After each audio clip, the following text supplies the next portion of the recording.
शुरू अल्लाह अज़्ज़ व जल के बाबरकत नाम से जो बड़ा मेहरबान नहायत रहम वाला है। तमाम देखने और सुनने वालों को मेरी तरफ से मोहब्बत और खुलूस भरा सलाम।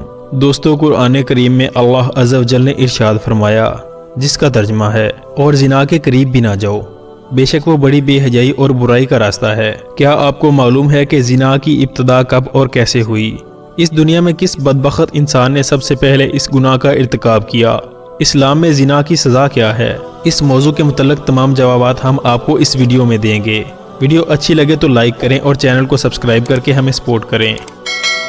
दोस्तों, जब हज़रत आदम अलैहिस्सलाम और अम्मा हवा सलामुल्लाह अलैहा ने इब्लीस के बहकावे में आकर अल्लाह ताला के हुक्म के खिलाफ शजरे ममनुआ का फल खाया, तो अल्लाह ताला ने हज़रत आदम अलैहिस्सलाम और अम्मा हवा सलामुल्लाह अलैहा को जन्नत से निकालकर ज़मीन पर उतार दिया। और फिर अल्लाह के हुक्म से आप अलैहिस्सलाम और अम्मा हवा सलामुल्लाह अलैहा के यहाँ औलाद पैदा हुई। और बाज़ रिवायात के मुताबिक अम्मा हवा सलामुल्लाह अलैहा को 20 हमल ठहरे, जिससे 40 बच्चे पैदा हुए और हर हमल से एक लड़के और एक लड़की की पैदाइश हुई।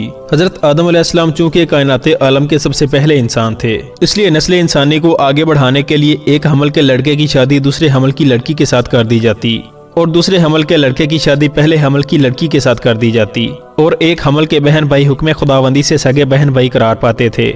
इसी दौरान हजरत आदम अलैहिस्सलाम के यहाँ हाबील और काबील 2 बेटे पैदा हुए। काबील की बहन अकलीमा बहुत ज्यादा खूबसूरत थी, जबकि जो लड़की हाबील के साथ पैदा हुई इतनी खूबसूरत नहीं थी।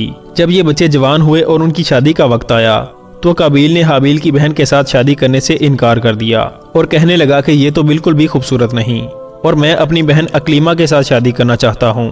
ये मामला इस कदर बढ़ा कि हजरत आदम अलैहिस्सलाम ने हुक्म दिया कि दोनों भाई अल्लाह ताला की बारगाह में कुर्बानी पेश करो, जिसकी कुर्बानी कबूल होगी वही अकलीमा के साथ शादी करेगा। काबील खेती बाड़ी का काम करता था, जबकि हाबील बकरियां चराया करते थे। चुनाचे हाबील ने अल्लाह ताला की बारगाह में बकरी का खूबसूरत बच्चा पेश किया, जबकि काबील ने गेहूं का गट्ठा उठाकर अल्लाह अज़्ज़ व जल की बारगाह में पेश किया। उस जमाना के रिवाज के मुताबिक आसमान से आग आई और हाबील की कुर्बानी को निगल लिया, यानी ये बात साबित हो गई कि हाबील की कुर्बानी कबूल हो गई है।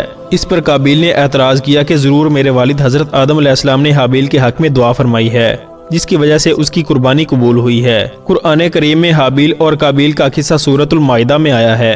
जब हाबील की कुर्बानी कबूल हुई तो काबील ने हाबील को मारने की धमकी दी। रिवायात के मुताबिक हाबील जिस्मानी मुकाबले में काबील से ज्यादा ताकतवर थे, लेकिन चूंकि वो अल्लाह की रजा में राजी थे, इसलिए इस धमकी का कोई जवाब ना दिया। बस इतना ही कहा कि अगर तुम इस इंतहा तक आ गए हो कि मुझे कत्ल ही कर दोगे, तो याद रखना मेरी खताओं का बोझ भी तुम्हारे सर पर होगा और मैं इंतकामिया वार नहीं करूंगा कि मुझे अल्लाह रब्बुल इज़्ज़त का खौफ है। चुनाचे काबील ने गुस्से में आकर हाबील के सर पर जोर से पत्थर मारा, जिससे हाबील की मौत वाक़ हो गई और यह जमीन पर सरजद होने वाला पहला कत्ल था। कत्ल के बाद काबील को फिक्र हुई कि हाबील की लाश को कहाँ ठिकाने लगाए। वो हाबील की लाश को कई दिन तक कंधों पर उठाए मारा मारा फिरता रहा। अल्लाह तबारक व तआला के हुक्म से 2 कौवे आए और उन्होंने आपस में झगड़ा किया। एक कौवे ने दूसरे को मार दिया और जमीन खोदकर उसे अंदर दफन कर दिया। जब उसने ये मंजर देखा तो जमीन खोदकर हाबील को अंदर दफन कर दिया। जब हाबील दफन हो चुके तो काबील अपनी बहन अकलीमा को लेकर शैतान के मशवरे पर यमन की तरफ फरार हो गया। चूंकि शैतान ने उसको डरा दिया था कि तुम्हारा वालिद जब इस बात से आशना हुआ कि तुमने हाबील को कत्ल कर दिया है तो तुम्हें जिंदा नहीं छोड़ेगा। उसने यमन की वादियों में सुकूनत इख्तियार की और पहले आतिश परस्ती और बाद अज़ां बुत परस्ती शुरू कर दी। दुनिया में फसाद, कत्लो गारत, आतिश परस्ती और बुत परस्ती की बुनियाद काबील ने ही रखी थी।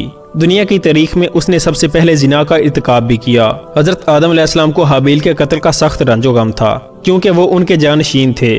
वो उनकी याद में 40 रोज तक रोए और उसके बाद अल्लाह तबारक व तआला ने उन्हें एक और नेक और सआदतमंद फर्जंद अता फरमाया।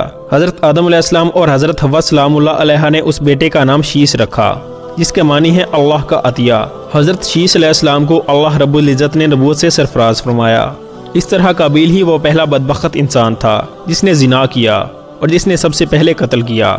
इस्लाम में जिनाकार मर्द और औरत की सज़ा 100 कोड़े लगाना है और तरस की गुंजाइश हरगिज नहीं।